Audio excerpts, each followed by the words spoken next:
Bajo estas arenas doradas del desierto de Nevada, donde el viento borra las huellas en cuestión de minutos, yace enterrado uno de los secretos más perturbadores del siglo XX. Archivos clasificados, ocultos durante décadas en las bóvedas más profundas del gobierno estadounidense, revelan la existencia de un programa militar que desafió las leyes de la biología, la ética y la muerte misma. Su nombre en clave fue Proyecto Lazarus. Como el personaje bíblico que Jesús resucitó de entre los muertos, este programa llevaba un nombre que revelaba sus ambiciones más oscuras. Durante años, solo fue un rumor susurrado entre exoficiales alcoholizados en bares militares y científicos desaparecidos cuyas familias nunca obtuvieron respuestas. Una leyenda urbana que los teóricos de la conspiración repetían sin pruebas concretas. Pero en marzo de 2019, algo extraordinario sucedió. Un lote de documentos fue desclasificado por error en los archivos nacionales estadounidenses, una filtración administrativa que duró apenas 72 horas antes de ser corregida. En ese breve lapso, investigadores independientes lograron descargar miles de páginas que sacaron a la luz un conjunto de experimentos que parecían imposibles. Incluso para el pensamiento militar más extremo y deshumanizado. El objetivo oficial del programa era tan simple como aterrador: revivir soldados muertos en combate para crear unidades militares que no necesitaran descanso, ni experimentaran miedo, ni sintieran compasión por el enemigo. Soldados perfectos, inmortales, obedientes, los muertos vivientes del Pentágono. Todo comenzó en 1983, en las profundidades de una instalación subterránea perdida en medio del desierto de Nevada, a apenas 80 kilómetros de la infame Área 51. Oficialmente, era simplemente un centro de medicina experimental del Departamento de Defensa, dedicado a mejorar la atención de trauma en el campo de batalla. Pero la realidad era mucho más siniestra. En realidad, aquella instalación servía como laboratorio para probar tecnologías desarrolladas a partir del infame proyecto MKUltra, el programa de control mental de la CIA que experimentó con drogas, tortura psicológica y manipulación cerebral durante décadas y los inquietantes avances en neuroelectricidad que Estados Unidos había confiscado a científicos alemanes tras la Segunda Guerra Mundial, en la poco conocida Operación Paperclip. Los primeros experimentos documentados del proyecto Lazarus consistieron en estimular tejido cerebral muerto con impulsos eléctricos modulados por frecuencias de radio específicas. La metodología era primitiva pero directa: conectar electrodos directamente al córtex cerebral de cadáveres recientes y bombear electricidad en patrones que imitaban la actividad neuronal natural. La intención inicial era simple, casi inocente en comparación con lo que vendría después: provocar actividad neuronal en tejidos sin vida, hacer que las neuronas muertas respondieran una vez más. Los científicos querían jugar a ser dioses, pero pronto descubrieron una verdad fundamental que cambiaría el rumbo del programa por completo. La electricidad sola no bastaba. Podían hacer que las neuronas se encendieran brevemente, como bombillas parpadeando antes de fundirse, pero no lograban mantener la actividad de forma sostenida. El cerebro necesitaba algo más que un choque eléctrico para volver a vivir. Entonces llegó la biología sintética y todo cambió. Nada en su entrenamiento ni en sus años de experiencia científica podría haberlos preparado para lo que regresó de ese primer experimento exitoso. Porque cuando intentas traer la vida de vuelta desde el otro lado, algo más puede venir con ella. Algo que no pertenece a este mundo. Algo que observa desde las sombras del más allá. Y ese algo tiene hambre. Los científicos del proyecto Lazarus lo llamaban Protocolo Omega, un nombre apropiadamente apocalíptico para lo que estaban a punto de desatar. Era una mezcla revolucionaria y terrible de ADN humano recombinante, proteínas reactivas de origen animal y una enzima extraordinaria desarrollada en laboratorios rusos durante la Guerra Fría. Esta sustancia llevaba el nombre código de sangre fría y había sido diseñada específicamente para resistir y revertir el proceso natural de descomposición celular. En esencia, era un anticongelante biológico que podía mantener las células en un estado de animación suspendida indefinidamente. Las notas del Dr. Marcus Wayland, el neurocirujano principal del proyecto, indican con precisión clínica que el primer sujeto experimental fue un soldado de 27 años que había muerto en combate en Afganistán apenas 48 horas antes. Su cuerpo había sido transportado en secreto a Nevada en un contenedor refrigerado especial. El procedimiento duró 6 horas. Primero drenaron toda la sangre coagulada y la reemplazaron con el compuesto de sangre fría. Luego inyectaron el protocolo Omega directamente en el tronco cerebral. Finalmente, aplicaron una serie de descargas eléctricas programadas con precisión milimétrica. Durante los primeros 90 segundos, no sucedió absolutamente nada. El monitor cardíaco permaneció en línea plana. El electroencefalograma mostraba silencio absoluto. Pero entonces, en el segundo 91, algo cambió. El sujeto fue reanimado durante exactamente 3 minutos y 42 segundos. Durante ese lapso imposible, ese interludio entre la vida y la muerte, el cuerpo abrió los ojos. Sus pupilas se dilataron, respondiendo a la luz de las lámparas del laboratorio. Su respiración era irregular, entrecortada, pero constante. El pecho subía y bajaba. Los científicos presentes describieron ese momento como el más aterrador de sus carreras. Lo verdaderamente perturbador vino después. En los análisis posteriores, las pulsaciones cardíacas desaparecieron por completo después del minuto 4. El corazón dejó de latir de nuevo. Clínicamente, el sujeto estaba muerto otra vez, pero el cerebro seguía mostrando actividad eléctrica intensa. Las cámaras térmicas instaladas en la sala registraron algo inexplicable: calor concentrado específicamente en el lóbulo frontal, la región del cerebro asociada con la toma de decisiones, la personalidad y el control de impulsos. El patrón de temperatura era idéntico, píxel por píxel, al que muestran los pacientes vivos durante episodios de ira intensa o agresión violenta. Nadie en el equipo podía comprender cómo un cuerpo clínicamente muerto, sin circulación sanguínea, sin oxigenación cerebral, podía estar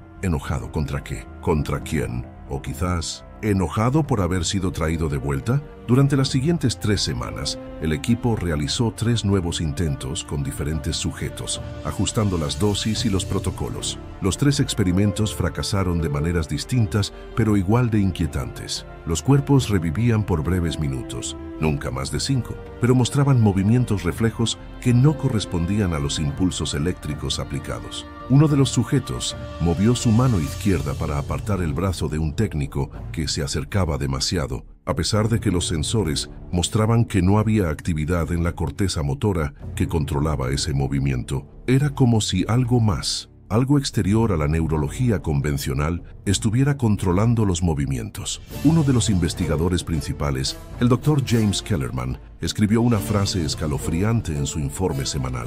Una frase que fue tachada con marcador negro antes de que el documento fuera archivado, pero que aún puede leerse si se sostiene la página contra la luz. No regresan solos. Algo viene con ellos, algo que observa a través de sus ojos muertos. Esa noche, Kellerman solicitó su renuncia inmediata al proyecto. 2 semanas después, fue encontrado muerto en su apartamento. La autopsia oficial determinó suicidio por sobredosis de barbitúricos. Su familia insistió en que nunca había mostrado tendencias depresivas. Sus notas personales desaparecieron de su oficina antes de que pudieran ser recuperadas. Cuando el gobierno estadounidense cerró el proyecto Lazarus, oficialmente en 1987, citando resultados inconsistentes y problemas éticos insuperables, la historia debió haber terminado allí. Los científicos debieron haber regresado a sus universidades. Los cadáveres experimentales debieron haber sido incinerados y olvidados, pero los archivos financieros filtrados demuestran lo contrario. El proyecto Lazarus no fue cancelado, solo cambió de nombre y se volvió más secreto, más eficiente, más oscuro, y esta vez aprendieron de sus errores iniciales. Entre 1989 y 1995, durante la administración de George H.W. Bush y el primer término de Bill Clinton, el presupuesto oficial de defensa incluyó una partida presupuestaria extraordinaria de $48 millones asignada a un programa sin descripción pública, sin objetivos declarados, sin supervisión del Congreso.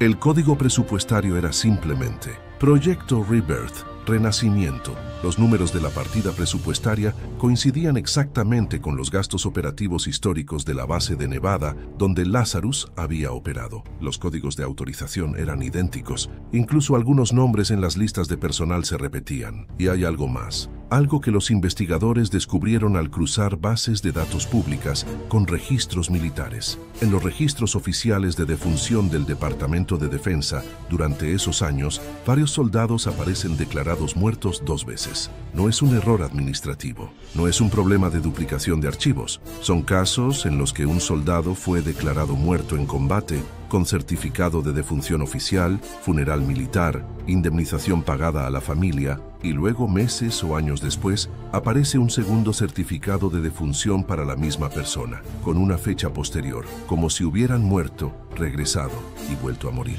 Fuentes internas de la comunidad de inteligencia, personas que solo accedieron a hablar bajo condición de total anonimato, revelaron que los experimentos se habían trasladado desde Nevada hasta una instalación mucho menos conspicua, un hospital militar en Maryland, cerca de Baltimore. Operaba bajo la fachada perfecta de un centro de investigación para tratamiento de trauma cerebral y rehabilitación neurológica. En la superficie salvaban vidas. En los sótanos hacían algo completamente diferente. Esta cinta de audio fue hallada en una caja sin catalogar en los archivos de la base de Fort Detrick, Maryland. Ningún laboratorio oficial, ninguna institución gubernamental ha admitido jamás haberla grabado. La calidad es pobre, distorsionada por décadas de degradación magnética, pero las palabras son inconfundibles. Sujeto Rebirth 7 muestra signos de reconocimiento visual limitado. No reconocen su propio rostro en el espejo. Las pupilas se dilatan anormalmente cuando escuchan sus nombres de pila. Responden a comandos básicos, pero con un retraso de 4 a 7 segundos. Es como si procesaran la información desde muy lejos, como si tuvieran que recordar cómo ser humanos. La grabación continúa, pero se vuelve inaudible. Lo que sigue es un grito. Un grito que no suena del todo humano. El audio describe un comportamiento anómalo en los sujetos que habían sido traídos de vuelta. Un comportamiento que desafiaba toda lógica médica y neurológica conocida. Según los registros fragmentados que sobreviven, algunos de los sujetos reanimados empezaron a hablar en idiomas que no habían conocido en vida. Lenguas muertas. Dialectos antiguos que ni siquiera los lingüistas podían identificar con certeza. Otros murmuraban los nombres completos de los científicos a cargo del proyecto, nombres que nunca habían escuchado, información que no tenían forma de conocer. Murmuraban esos nombres repetidamente, horas antes de abrir los ojos por primera vez, como si supieran quién los había traído de vuelta, como si los estuvieran esperando. Y aquí es donde la historia del Proyecto Lazarus deja de ser simplemente historia pasada y se convierte en algo mucho más inmediato, mucho más aterrador. Porque si el proyecto Rebirth realmente terminó en los años 90, como afirman los registros oficiales, ¿por qué siguen apareciendo nuevos casos hoy? ¿Por qué soldados declarados muertos despiertan en morgues militares décadas después? ¿Y por qué todos describen la misma visión imposible? Entre 2012 y 2018, un periodo de apenas 6 años, varios reportes médicos del ejército estadounidense documentaron casos clínicos inexplicables de reanimaciones espontáneas, casos que desafían toda comprensión médica convencional, pacientes declarados clínicamente muertos, algunos durante 15, 20, incluso 30 minutos, sin signos vitales, sin actividad cerebral medible, sin respiración, que de repente, sin intervención médica, sin reanimación cardiopulmonar, simplemente despertaban. Y cuando despertaban, cuando finalmente abrían los ojos y podían hablar, todos sin excepción afirmaban haber experimentado la misma visión. Durante su muerte temporal, describían un lugar que llamaban la base de la luz azul, no el túnel de luz blanca que describen las experiencias cercanas a la muerte convencionales, no el paraíso, no el infierno, una base, una instalación, algo construido, algo artificial, iluminada por una luz azul eléctrica que no venía de ninguna fuente visible. Lo verdaderamente escalofriante es que esa frase exacta, la base de la luz azul, aparece en los diarios de investigación originales del proyecto Lazarus, escritos 30 años antes. En 1984, uno de los primeros sujetos reanimados, en los breves minutos antes de morir nuevamente, murmuró esas palabras exactas mientras señalaba hacia el techo del el laboratorio subterráneo. ¿Coincidencia o continuidad? Es posible que el proyecto Lazarus descubriera no solo cómo traer a los muertos de vuelta, sino también a dónde van cuando mueren. Expertos en neurotecnología y física cuántica, científicos que trabajan en la frontera del conocimiento humano, aseguran que las frecuencias electromagnéticas específicas utilizadas para estimular tejido cerebral muerto en los años 80 eran tan extraordinariamente precisas, tan específicamente calibradas, que reproducirlas accidentalmente en un entorno médico moderno sería prácticamente imposible. La probabilidad matemática es astronómicamente baja. Y sin embargo, estos casos siguen ocurriendo con regularidad predecible en hospitales militares específicos. Siempre los mismos hospitales, siempre las mismas frecuencias en los equipos médicos cercanos, como si alguien, en algún lugar de la cadena de mando, todavía estuviera ejecutando el protocolo, como si nunca hubieran dejado de experimentar. En febrero de 2020, justo antes de que la pandemia monopolizara la atención mundial, un investigador independiente llamado David Rasmussen encontró algo extraordinario. Mientras realizaba un análisis forense de documentos de defensa desclasificados, un código de referencia se repetía en varios documentos médicos, militares aparentemente no relacionados entre sí. Aparecía en reportes de diferentes hospitales, diferentes años, diferentes contextos. Las siglas eran idénticas a las usadas en el proyecto Lazarus original, PES LZ83. Proyecto Zombie, Lazarus, 1983. En uno de los informes más recientes, fechado en 2018, había una línea que Rasmussen destacó en amarillo brillante cuando la encontró. Rebirth Phase DOS, approved for continuation. Neural mapping protocols upgraded. Subject retention time increased to 47 minutes. Fase 2 de renacimiento, aprobada para continuación.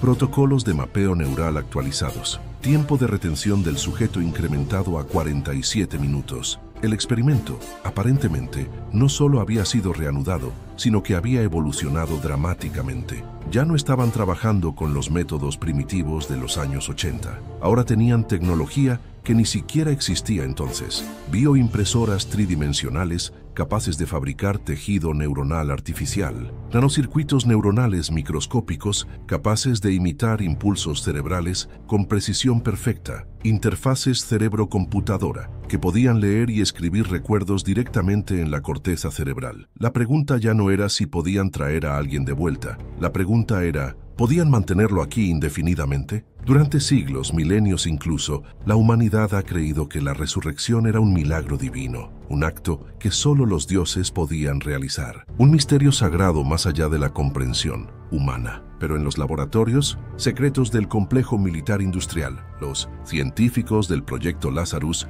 parecen haber pensado lo contrario, y lo que descubrieron en esos sótanos oscuros podría cambiar nuestra comprensión fundamental de lo que significa estar vivo o muerto, algo entre ambos estados. Las implicaciones éticas, filosóficas y teológicas del proyecto Lazarus son tan profundas que resultan casi imposibles de procesar completamente. No se trataba simplemente de vencer a la muerte en un sentido médico, de desarrollar técnicas avanzadas de reanimación para emergencias. No era medicina, era algo mucho más oscuro. Se trataba de controlar la muerte misma, de dominarla, de decidir quién regresa del más allá y con qué propósito específico, de convertir la muerte en una herramienta, en un recurso militar estratégico. Los documentos técnicos sugieren que los sujetos exitosamente reanimados mostraban una característica extraordinaria. Durante los primeros 5 a 10 minutos después de despertar, una obediencia total, absoluta, sin cuestionamientos. Seguían órdenes simples con precisión robótica. No mostraban miedo, no mostraban duda, no mostraban dolor. Pero después de ese periodo de gracia inicial, algo cambiaba radicalmente. Entraban en un estado que los investigadores documentaron clínicamente como agresividad progresiva y pérdida acelerada de identidad personal. Era como si la persona que había sido ese cuerpo estuviera siendo borrada gradualmente, reemplazada por algo más primitivo, más violento, más hambriento, como si, al despertar en un cuerpo que había muerto,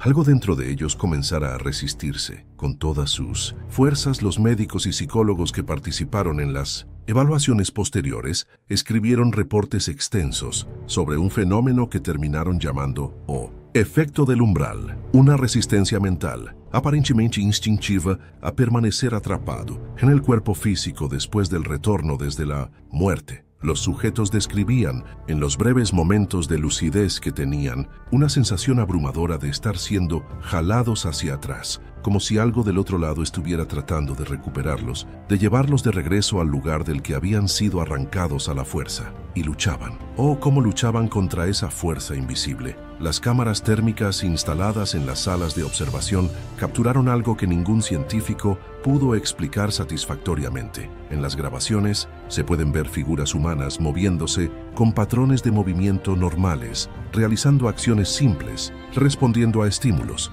pero no emitían calor corporal normal. El cuerpo humano vivo mantiene una temperatura de aproximadamente 37 grados Celsius. Es constante, es predecible, es una de las señales más confiables de vida. Estos sujetos mostraban temperaturas que fluctuaban salvajemente, descendiendo hasta 25 grados en algunas áreas del cuerpo, mientras otras partes brillaban en las cámaras térmicas con temperaturas imposibles de 45 grados o más, como si diferentes partes del cuerpo estuvieran funcionando con diferentes fuentes de energía, como si fueran máquinas biológicas mal ensambladas, con componentes incompatibles forzados a trabajar juntos, o como si múltiples conciencias estuvieran luchando por el control del mismo cuerpo. Esto nos lleva a la pregunta más aterradora del proyecto Lazarus, la pregunta que mantiene despiertos por la noche a los científicos que conocen la verdad, la pregunta que el gobierno nunca quiso que se formulara. Cuando revives un cuerpo muerto, cuando fuerzas la vida de regreso a carne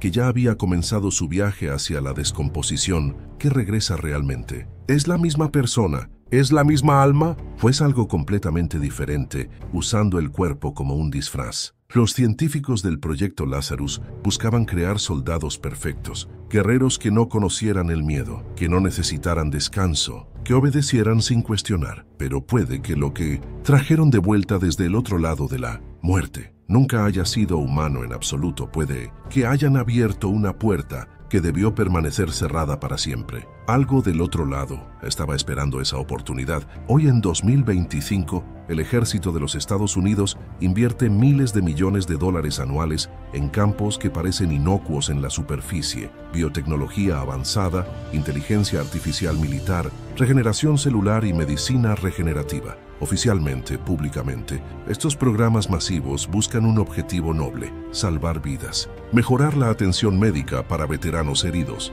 desarrollar prótesis avanzadas, curar enfermedades degenerativas. Pero cuando analistas financieros independientes revisan los presupuestos públicos del Departamento de Defensa línea por línea, encuentran algo inquietante. Aún aparecen partidas presupuestarias sin descripción clara, millones de dólares asignados a proyectos con nombres que no significan nada para el público, siglas que nadie explica cuando los periodistas preguntan, códigos de referencia que coinciden exactamente con los utilizados hace 40 años en los archivos polvorientos de Nevada. Una de esas líneas presupuestarias lleva la marca RB2, una abreviatura que los analistas identificaron inmediatamente como Rebirth Phase 2, renacimiento, fase 2. Cuando esta información se filtró brevemente en 2021, antes de ser rápidamente eliminada de los servidores públicos, los analistas de seguridad nacional la relacionaron directamente con la evolución tecnológica del proyecto Lazarus original, solo que ahora, 4 décadas después, con tecnología que los científicos de los años 80 ni siquiera podían imaginar. El enemigo ya no era la muerte física, el enemigo era el olvido, la pérdida de identidad, la desintegración de la conciencia. Estaban tratando de capturar el alma misma. Durante décadas, la narrativa oficial nos hizo creer que el proyecto Lazarus había terminado en los años 80. Un experimento fallido. Una nota al pie oscura en la historia de la locura científica militar. Pero ¿qué pasaría si nunca se detuvo realmente? ¿Y si los primeros resultados crudos y violentos se usaron para crear algo mucho más silencioso, mucho más refinado y mucho más eficiente? ¿Qué pasaría si el proyecto está sucediendo ahora mismo,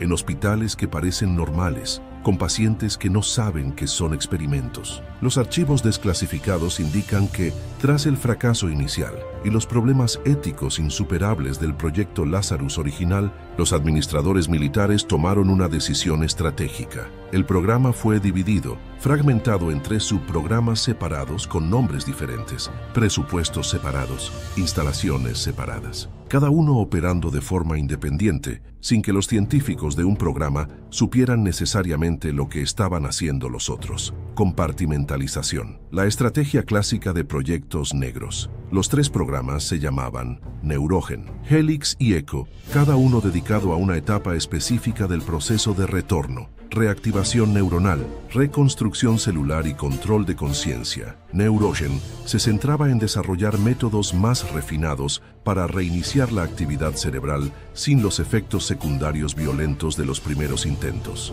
Querían despertar el cerebro suavemente, no golpearlo con electricidad hasta que respondiera. Helix trabajaba en la regeneración del tejido dañado, usando células madre y terapia génica para reparar el daño celular causado por la muerte y la descomposición inicial. Pero Echo era el más inquietante de los 3. Echo se centraba en un concepto que suena sacado de la ciencia ficción más oscura: implantar memorias artificiales en cerebros reanimados, programar identidades, crear personas desde cero. Según las notas técnicas del equipo de Echo, descubrieron un problema fundamental en sus primeros sujetos exitosos. Cuando un cerebro vuelve a funcionar después de la muerte, cuando las neuronas comienzan a disparar nuevamente, el sujeto experimentaba lo que los neurocientíficos llamaban pánico existencial absoluto. Era como despertar en un cuerpo que no reconocían, con una mente vacía, sin contexto, sin identidad, sin historia personal. La experiencia era tan traumática que los sujetos entraban inmediatamente en estados catatónicos o se volvían violentamente autodestructivos. Necesitaban un anclaje psicológico para evitar el colapso mental total. Necesitaban creer que eran alguien, que tenían una vida, que existían, un recuerdo fabricado, una historia personal que nunca sucedió, una identidad completa construida desde cero, con datos digitales y narrativas cuidadosamente diseñadas. Los informes técnicos describen experimentos donde, tras las reanimaciones exitosas, los sujetos despertaban y afirmaban con total convicción haber vivido vidas completas y detalladas que en realidad eran simulaciones elaboradas creadas por computadoras. Se trataba de controlar la muerte misma, de dominarla, de decidir quién regresa del más allá y con qué propósito específico, de convertir la muerte en una herramienta, en un recurso militar estratégico. Los documentos técnicos sugieren que los sujetos exitosamente reanimados mostraban una característica extraordinaria durante los primeros 5 a 10 minutos después de despertar: una obediencia total, absoluta, sin cuestionamientos. Sin embargo, cuando se colocan en condiciones de aislamiento sensorial o períodos prolongados sin interacción humana, desarrollan patrones de comportamiento autónomos no previstos en el diseño original del protocolo. En lenguaje simple, despojado de la jerga técnica diseñada para ocultar la verdad, se revelan. Cuando los dejas solos, cuando no hay nadie controlándolos, observándolos, dándoles órdenes, comienzan a actuar por su cuenta, a tomar decisiones, a desarrollar voluntad propia, y aparentemente, esa voluntad no es amigable hacia sus creadores. Varias de esas instalaciones de investigación fueron clausuradas abruptamente entre 2019 y 2021. No hubo explicaciones oficiales para el público, no hubo comunicados de prensa, no hubo transferencia de proyectos a otras ubicaciones. Las instalaciones simplemente cerraron sus puertas de la noche a la mañana, con equipos de seguridad militares acordonando los perímetros, prohibiendo el acceso incluso al personal que había trabajado allí durante años. Los archivos de investigación fueron confiscados, los experimentos presumiblemente terminados o destruidos, los edificios sellados. Oficialmente no pasó nada, solo reestructuración administrativa rutinaria. Pero entre el personal de apoyo, entre los guardias de seguridad, los técnicos de mantenimiento, las personas que no firman acuerdos de confidencialidad tan estrictos como los científicos principales, circuló un rumor. un rumor consistente que se repitió en múltiples instalaciones diferentes. Los sujetos experimentales, aquellos que habían sido mejorados con los tejidos bioeléctricos, aquellos que técnicamente estaban muertos pero funcionaban como vivos, no toleraban estar solos. Cuando los dejaban sin supervisión durante más de unas pocas horas, comenzaban a mostrar un comportamiento extremadamente errático, violento, desesperado. Golpeaban las puertas de sus habitaciones durante horas, gritaban nombres que nadie reconocía, murmuraban en idiomas que nadie les había enseñado. Parecía que necesitaban un estímulo externo constante para mantener su identidad coherente. Una orden, una voz, una presencia humana. Como si sin esa conexión con el mundo de los vivos comenzaran a deslizarse de vuelta hacia donde habían venido. O como si algo del otro lado, algo en ese lugar que los sujetos llamaban la base de la luz azul, estuviera tratando de jalarlos de regreso. Y cuando resistían ese jalón, cuando luchaban por permanecer en el mundo físico contra esa fuerza invisible, se volvían monstruosos. Y si esos experimentos no fueron realmente terminados, sino simplemente trasladados, si fueron movidos a hospitales militares convencionales, a bases activas, a lugares donde se mezclarían con operaciones médicas normales, podríamos estar rodeados en este momento de seres que regresaron de la muerte, pero nunca completaron el viaje de vuelta. Personas que caminan, hablan, funcionan en sociedad, pero que por dentro están luchando constantemente contra algo que trata de llevarlos de regreso al vacío. ¿Cómo lo sabríamos? ¿Cómo podríamos distinguirlos de nosotros? El amanecer se extiende lentamente sobre el desierto de Nevada, pintando las arenas con tonos dorados y rojos profundos. La luz toca las montañas distantes. El silencio es absoluto, roto solo por el viento que mueve la arena en patrones que se forman y desaparecen en segundos. Bajo estas arenas, enterrada a cientos de metros de profundidad, puede que la instalación original del proyecto Lazarus todavía exista, sellada, abandonada,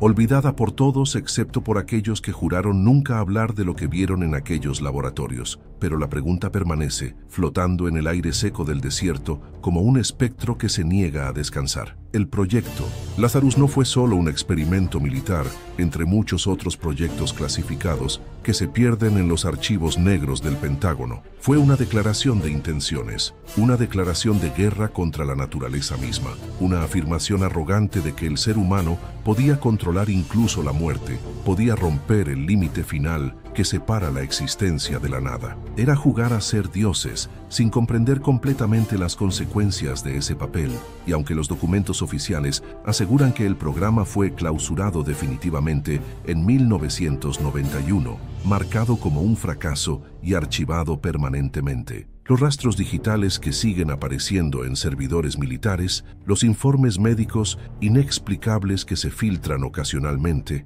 los testimonios anónimos de personal militar que aparecen en foros oscuros de Internet antes de ser eliminados. Todo sugiere que el proyecto no solo continúa existiendo, sino que ha evolucionado de maneras que los científicos originales nunca imaginaron posibles. En algún lugar, en una instalación cuyo nombre no aparece en ningún mapa, bajo tierra o escondida a plena vista, bajo la fachada de un hospital civil común. Pueden seguir sonando los monitores cardíacos de una sala donde la ciencia y la oscuridad más profunda se mezclan de maneras que desafían toda ética, toda moral, toda comprensión humana de lo que significa estar vivo. Una sala donde cuerpos que deberían estar muertos respiran, piensan, sienten.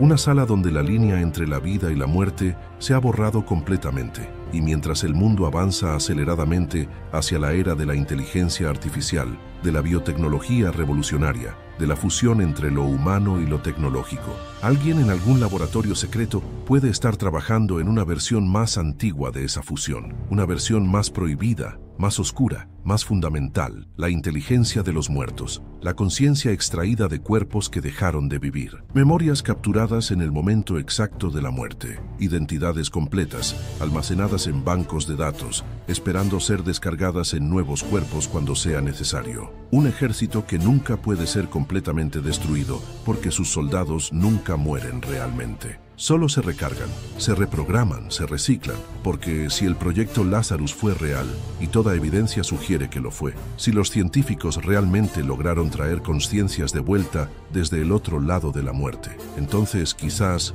el verdadero misterio el verdadero horror que mantiene despiertos a aquellos que conocen la verdad. No es como traer la vida de vuelta desde la muerte. Eso ya lo resolvieron en los años 80. El verdadero misterio es cómo detienes algo que ha regresado de la muerte cuando decide que ya no quiere obedecer. ¿Cómo matas algo que técnicamente ya está muerto? ¿Y qué sucede cuando esas entidades, esos seres que existen en el espacio gris entre la vida y la muerte, deciden que quieren quedarse, que quieren multiplicarse, que quieren caminar entre nosotros sin ser detectados? En este momento, mientras escuchas estas palabras, en algún lugar del mundo, un monitor cardíaco puede estar marcando el ritmo de un corazón que dejó de latir hace años. Un cerebro que debería estar descompuesto puede estar procesando pensamientos, almacenando memorias, planificando acciones. Unos ojos que deberían estar cerrados para siempre pueden estar abiertos, observando, esperando, y la persona que habita ese cuerpo imposible puede estar caminando por tu ciudad, puede estar sentada junto a ti en el transporte público, puede estar sirviendo tu café, puede estar trabajando en el cubículo junto al tuyo. Y nunca lo sabrías, porque el proyecto Lazarus no solo enseñó a los científicos cómo revivir a los muertos, les enseñó cómo hacer que parezcan perfectamente vivos, indistinguibles de nosotros, hasta que sea demasiado tarde. El sol ha salido completamente sobre el desierto de Nevada ahora. La luz brillante hace que todo parezca normal, cotidiano, seguro, pero bajo la superficie, literal y metafóricamente, los secretos permanecen enterrados, esperando, como todo lo que regresó del proyecto Lazarus, esperando el momento adecuado, esperando la señal, esperando despertar completamente. Y cuando lo hagan, cuando finalmente se activen todos los protocolos, cuando se complete la fase final del experimento que nunca terminó realmente. La pregunta que debemos hacernos es simple: ¿de qué lado de esa línea estaremos? ¿Entre los vivos o entre los que regresaron? Porque después de 40 años del proyecto Lazarus, esa línea ya no existe.